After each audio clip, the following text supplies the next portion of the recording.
Moving on to David Cameron's cabinet reshuffle in the UK. The Prime Minister completing his team 4 days after a surprising win by his Conservatives in general elections. London Mayor Boris Johnson has a seat at the cabinet table, but not a ministerial portfolio. Several female ministers have been promoted, including Amber Rudd becoming Energy and Climate Change Secretary. Let's cross now to London and speak to our correspondent Bénédicte at Paviot. Bénédicte, tell us more about these changes then at Downing Street. Well, it's been a very busy morning for the successful David Cameron at the head now of a majority government, albeit a small one, 12 majority. That's not a lot in Parliament, but of course he can replace the Liberal Democrats that he had to put in the previous coalition government. And indeed, as you say, one of the big features of the new appointments that we're seeing today is very much a promotion to the big jobs of women.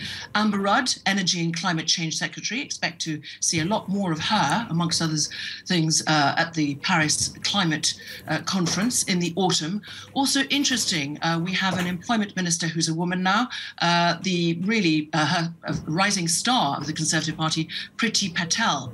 Now, somebody who's got an international reputation is Boris Johnson. He is Mayor of London, of course. He's just been elected MP for Uxbridge with a comfortable majority. He's a big political beast, and as promised, he will not be combining a ministerial post with that of Mayor of London. He will, however, be very much attending political cabinets, we understand, on a weekly basis. He is obviously one to watch, since we know that David Cameron has already said before the election campaign that he would not be standing for the full, he would not carry out his full mandate.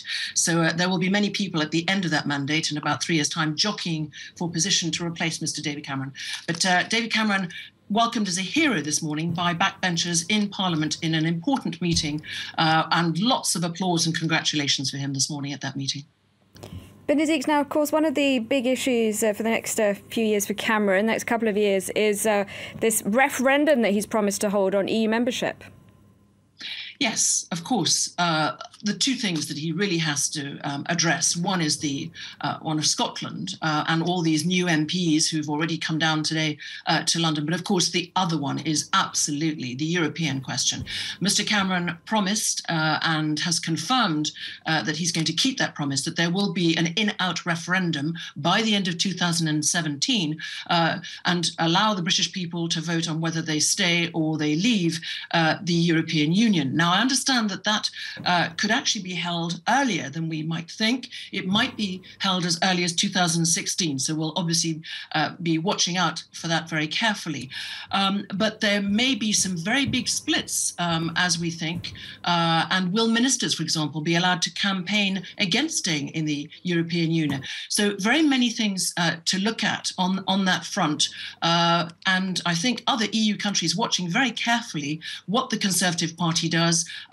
And of course, what will be important is whether Mr. Cameron obtains any concessions when he can recommend to the British people to vote to stay within the EU. That will be, and what powers does he win back? That is the big, big debate that will be had in the coming months that could dog this government. So we're watching that very carefully, as will observers abroad as well, and the City of London, of course, are primarily concerned.